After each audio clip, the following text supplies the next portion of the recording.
SIR forms ಕೊಟ್ಟರು ಅಲ್ಲ, ಅದ್ರ ಜೊತೆಗೆ ಇನ್ನೊಂದು ಪೇಪರ್ ಕೊಟ್ಬಿಟ್ಟು ನಿನಗೆ ಯಾವ ಬೆನಿಫಿಟ್ ಸಿಕ್ತು, ಯಾವ ಸವಲತ್ತು ಸಿಕ್ತು, ನಿನ್ಗೆ ಎಲ್ಲಾರು ಹೋದಾಗ ನಿಮ್ಗೇನೋ ಲಂಚ್ ಏನಾದ್ರು ಕೇಳಿದ್ರಾ, ಅಥವಾ ನಿನ್ನ ಏರಿಯಾದಲ್ಲಿ ಏನೋ ಸಮಸ್ಯೆ ಆಗ್ತಿದ್ಯಾ, ನಿಮ್ಮ ರೋಡಲ್ಲಿ ಏನಾದರೂ ಕಳಪೆ ಕಾಮಗಾರಿ ಆಗಿದೆಯಾ, ಅಥವಾ ಈ ಏರಿಯಾದಲ್ಲಿ ಏನೋ ತೊಂದರೆ ಆಗ್ತಿದ್ಯಾ, ನಿಮ್ಮ ಮೇಲೆ ಮನೆ ಹತ್ರ ಬಂದ ಈ ಥರದ್ದು ಕೂಡ ಒಂದು ಫಾರಮ್ ಕೊಟ್ಬಿಟ್ಟಿದ್ರೆ ಅದನ್ನು ಫಿಲಪ್ ಮಾಡಿಕೊಟ್ಟಿದ್ರೆ ಎಷ್ಟು ಚೆನ್ನಾಗಿರ್ತಿತ್ತು. 100ಕ್ಕೆ 100 ಭಾಗ ಆಗ್ತಿತ್ತು. ಒತ್ತುವರಿ ಮಾಡ್ಕೊಂಡಿದ್ರಾ, ನಿಮ್ ರೋಡಲ್ಲಿ ಯಾರು ಒತ್ತುವರಿ ಮಾಡ್ಕೊಂಡಿದಾರಾ, ಅಥವಾ ನಿಮ್ಮ ರಸ್ತೆ ಕಳಪೆ ಆಗಿದೆಯಾ, ಅದಕ್ಕೇನೋ ಫಂಡ್ ಬಿಡುಗಡೆ ಆಗಿದೆ, ಅದಕ್ಕೇನೋ ಲಿಸ್ಟ್ ಬೇಕಾ, ಎಷ್ಟು ಫಂಡ್ ಬಿಡುಗಡೆ ಆಗಿದೆ, ಎಷ್ಟು ಹಣ ಆಗಿದೆ, ನಿಮ್ಮ ದುಡ್ಡು ಇಲ್ಲಿಗೆ ಎಷ್ಟು ಖರ್ಚಾಗಿದೆ, ಅಥವಾ ನೀವು ಯಾವ್ದಾರು ಆಫೀಸ್ಗೆ ಹೋದಾಗ ಅಲ್ಲಿ ಲಂಚ್ ಏನಾರು ಕೇಳಿದ್ರಾ, ಅದಕ್ಕೇನಾದ್ರು ಫೋಟೋ ವಿಡಿಯೋ ಏನಾರು ಇದೆಯಾ, ಅಥವಾ ನಿಮ್ಮ ಹೋದಾಗ ಆಫೀಸ್ಗಳಿಗೆ ಹೋದಾಗ ತಡವಾಗಿ ಅವರು ಕೆಲಸ ಮಾಡ್ಕೊಟ್ಟಿಲ್ವಾ, ಅಂದ್ರೆ ಇಂಡೈರೆಕ್ಟ್ ಆಗಿ ಲಂಚ ಕೇಳೋದಕ್ಕೋಸ್ಕರ ತಡವಾಗಿ ಮಾಡ್ಕೊಟ್ಟಿಲ್ವಾ, ಮಧ್ಯವರ್ತಿಗಳ ಕಾಟ ಏನಾದ್ರು ಇದೆಯಾ, ಅದು ಈ ಅಧಿಕಾರಿ ಏನಾದ್ರು ನೀವು ಸರ್ಕಾರಿ ಕಚೇರಿಗಳ ವಿಡಿಯೋ ಮಾಡಬೇಡಿ ಅಂತ ನಿನ್ಗೆ ಧಮಕಿ ಹಾಕಿದನ, ಯಾವ್ದಾರ ಪೊಲೀಸ್ ಸ್ಟೇಷನ್ಗೆ ಹೋದಾಗ ಅಲ್ಲಿ ನಿನ್ನ ಕಂಪ್ಲೇಂಟ್ಗಳನ್ನ ತಗೊಳ್ಳಿಲ್ವಾ, ಅದನ್ನು ಕೂಡ ಒಂದು ಲೆಟರ್ ಕೊಟ್ಬಿಟ್ಟಿದ್ರೆ ಎಷ್ಟು ಚೆನ್ನಾಗಿತ್ತು ರೀ. ನೀವೊಂದು ಒಳ್ಳೆ ಪ್ರಶ್ನೆನ ಕೇಳಿದ್ರಿ. ಇದು ನಿಜವಾಗ್ಲೂ ನಿಮ್ಮ ಮಾಧ್ಯಮ ಯಾರು ನೋಡ್ತಾ ಇದ್ದಾರೆ ಅವ್ರಿಗೆ ಅರಿವಾಗಿರುತ್ತೆ.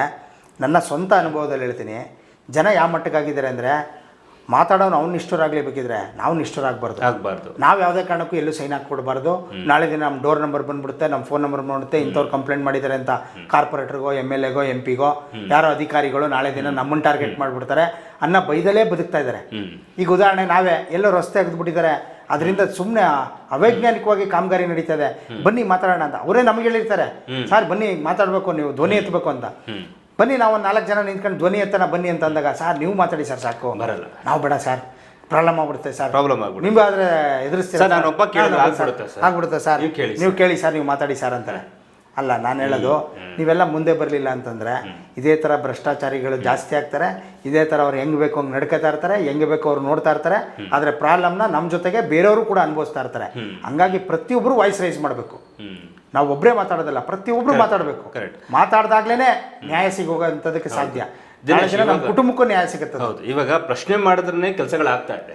ಈಗ ನಾವು ಪ್ರಶ್ನೆ ಮಾಡೋದ್ರಿಂದ ಒಂದು ಫೋನ್ ಕಾಲ್ ಮಾಡಿದ್ರೆ ಏನು ಕೆಲಸಗಳಾಗ್ತಿದೆ, ಇವ್ರುಗಳು ಪ್ರಶ್ನೆ ಮಾಡಿಕೊಂಡ್ರು ಕೂಡ ಇವ್ರ ಕೆಲಸಗಳಾಗ್ತಿದ್ದಿಲ್ಲ. ಯಾಕೆ ಹಿಂಗೆ ಒದ್ದಾಡ್ತಾ ಇದ್ದಾರೆ ಇನ್ನೂ ಕೂಡ, ಯಾವನು ಹೊಡಿತಾನೆ, ಆಮೇಲೆ ಭಯ ಸರ್, ಭಯ ನಮ್ಮನ್ನ ಯಾವನು, ನೀನೇ ತನ್ನ ಓಟಾಗಿ ಗೆಲ್ಸಿರೋದು ಆ MLAನ, ಅವನಿಂದ ಭಯ ಪಡ್ತೀಯ ಆದ್ಮೇಲೆ ಮತ್ತೆ ಅವನ್ನ ಕರ್ಕೊಂಡ್ಬಂದು ಶಾಲುಪೇಟೆ ಹಾರಾಕ್ಬಿಟ್ಟು ಮತ್ತೆ ಅವನೇ ಕಳಿಸ್ತೀಯ, ಮತ್ತೆ ಅವನಿಗೆ ಓಟ್ ಹಾಕ್ತೀಯ, ಮತ್ತೆ ನಾ ಪ್ರಶ್ನೆ ಮಾಡಪ್ಪ ಅಂತಂದ್ರೆ ಸಾರ್ MLA ನೋಡ್ಕೊಂಡ್ಬಿಡ್ತಾರೆ ಅಂತ.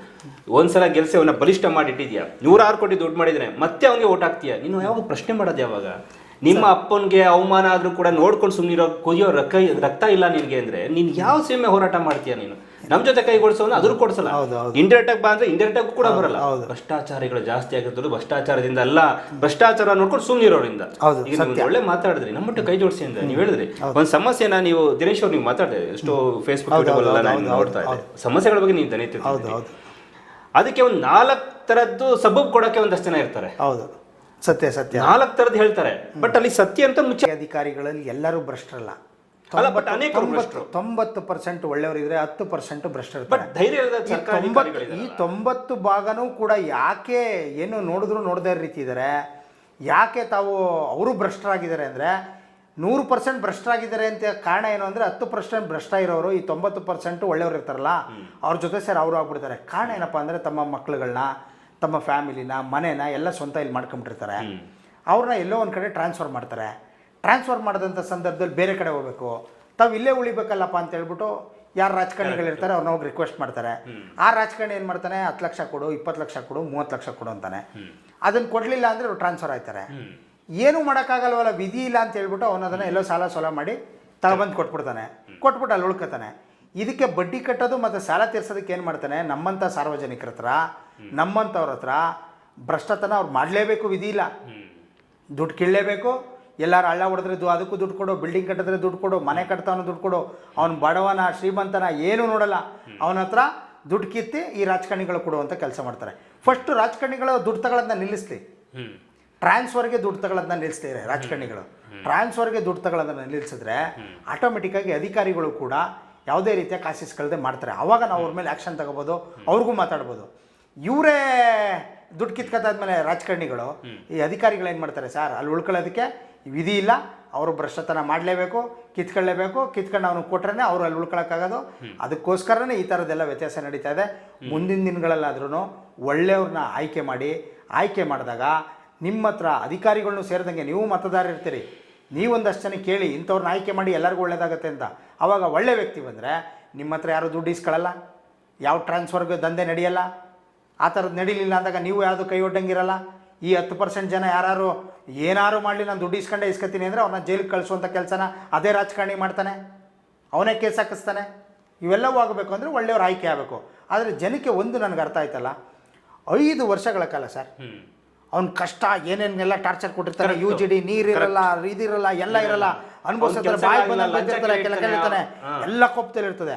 ಅವ್ನ ಮನೆ ಬಾಗಿಲಿಗೆ 2,000 ದುಡ್ಡು ಕೊಟ್ಟ ತಕ್ಷಣ ಎಲ್ಲ ಮನೆ ಕ್ಲೋಸ್. ಅವ್ನ ಋಣ ನಮ್ಗೇನಕ್ಕೆ 2,000 ಕೊಟ್ಟವನೆ, ಎಷ್ಟು ಕೊಟ್ಟವನೆ? 10 ತೋಟು. 10 ತೋಟು 20,000 ಕೊಟ್ಟವನೆ, ಬಿಟ್ಬಿಡ ಒಂದು 8 ತೋಟಕ್ಕೂ. ಪಕ್ಕದವನೇ ಅವನು 1,000 ಕೊಟ್ಟ, ಅವ್ನ ಋಣ ಏನಕ್ಕೆ? 18 ತೋಟ ಇವ್ನಿಗೆ ಹಾಕು, 2 ತೋಟ ಅವ್ನಿಗೆ ಹಾಕು. ಕರೆಕ್ಟ್. ಇವರು 5 ವರ್ಷದ ಮರ್ತು ಬಿಡ್ತಾರೆ. ಕೇವಲ ಒಂದೇ ಒಂದು ದಿನ ನಡೆಯುವಂಥ ಚುನಾವಣೆ, ಅದ್ರ ಹಿಂದಿನ ದಿನದಲ್ಲಿ ಏನು ಅವ್ರು ಹಾಕುವಂಥ ಭಿಕ್ಷೆ, ಆ ಭಿಕ್ಷೆಗೆ ಕೈ ಬಿಡ್ತಾರಲ್ಲ ಸರ್ ಜನ. ಅದು ನಿಮ್ಗೆ ಅನ್ಸಲ್ವಾ? ನಾನು ಭಿಕ್ಷೆ ಬಿಡ್ತಾ ಇದ್ದೀನಿ, ಇದನ್ನ ನಾನು ಅವ್ರ ಹತ್ರ ಏನೋ ಎಂಜಲ್ ಕಾಸು ತಿಂತಾ ಇದ್ದೀನಿ ಅಂತ ನಿಮ್ಗೆ ಅನ್ಸಲ್ವಾ? ಅವ್ರಿಗೇನು ಸ್ವಾಭಿಮಾನ ಇಲ್ಲ. ಸ್ವಾಭಿಮಾನ ಇಟ್ಕೊಳ್ಳಿ, ಸ್ವಾಭಿಮಾನದಿಂದ ಬದುಕಿ. ಅವ್ರು ಕೊಡೋದ್ರಿಂದ ನಾವು ಇಡೀ 5 ವರ್ಷ ಕಳೆಯಲ್ಲ. ನೀವು ಮಾಡ್ತಾ ಇರೋದು ಅವ್ನು ಕೊಡ್ತಾ ಇರೋದು ಒಂದೇ ದಿನದ ಅಧಿಕಾರ ಅಲ್ಲ, 5 ವರ್ಷ. 5 ವರ್ಷನ ನಿಮ್ಗೆ ಕೊಟ್ಟರೆ ಒಂದು ಓಟಿಗೆ 2 ರೂಪಾಯಿ, 2,000ದಂಗೆ ಇಲ್ಲ 5,000ನೇ ಕೊಟ್ಟ ಅಂತ ಇಟ್ಕೊಳ್ಳಿ. ಅದನ್ನು 5 ವರ್ಷಕ್ಕೆ ಡಿವೈಡ್ ಮಾಡಿ, ಆಣಿ ಲೆಕ್ಕಾಚಾರ, ಪೈಸದ ಲೆಕ್ಕಾಚಾರ ಬಂದ್ಬಿಡ್ತದೆ. ಅಷ್ಟು ದುಡಿಯೋಕ್ಕೆ ನಮಗೆ ಶಕ್ತಿ ಇಲ್ವಾ? ದಯವಿಟ್ಟು ನಾನು ಮತ್ತಾರಲ್ಲಿ ಮನವಿ ಮಾಡ್ತೀನಿ, ಯಾರ ಹತ್ರನೂ ಕೈ ಒಡ್ಬೇಡಿ, ಕಾಸಿಸ್ಕೊಬೇಡಿ. ಕೊಟ್ಟರೆ ದುಡ್ಡು ಕೊಡೋಕೆ ಬಂದರೆ ನಡೆಯಪ್ಪ ಮುಂದಕ್ಕೆ ಅಂತೇಳಿ ಪಕ್ಕದ ಮನೆಯವ್ರಿಗೆ ಹೇಳಿ. ದುಡ್ಡು ಕೊಡೋಕೆ ಬಂದವನ್ನ ಇಡಿಸಿ, ಪೊಲೀಸವ್ರಿಗೆ ಫೋನ್ ಮಾಡಿ, ಅಧಿಕಾರಿಗಳಿಗೆ ಫೋನ್ ಮಾಡಿ ದುಡ್ಡು ಹಂಚ್ತವ್ರೆ ಅಂತ ಓಡ್ತಾನವನು. ಪ್ರಾಮಾಣಿಕರಿಗೆ ಓಟ್ ಹಾಕಿ ಗೆಲ್ಲಿಸ್ಕೊಳ್ಳಿ. ಅವನೇನಾರು ಸರಿಯಾಗಿ ಮಾಡಲಿಲ್ವಾ? ಪ್ರಾಮಾಣಿಕ ಅಂತ ಓಟ್ ಹಾಕ್ಬಿಟ್ಟು ಅವನು ಗೆದ್ದ ಮೇಲೆ ಅವನು ಏನಾರು ಭ್ರಷ್ಟತನದಲ್ಲಿ ಏನಾರಿದ್ರೆ ನೆಕ್ಸ್ಟ್ 5 ವರ್ಷಕ್ಕೆ ನಿಮ್ಮ ಕೈಲೇ ಇರ್ತದೆ ಅವನ ಓಟು. ಅವನ್ನ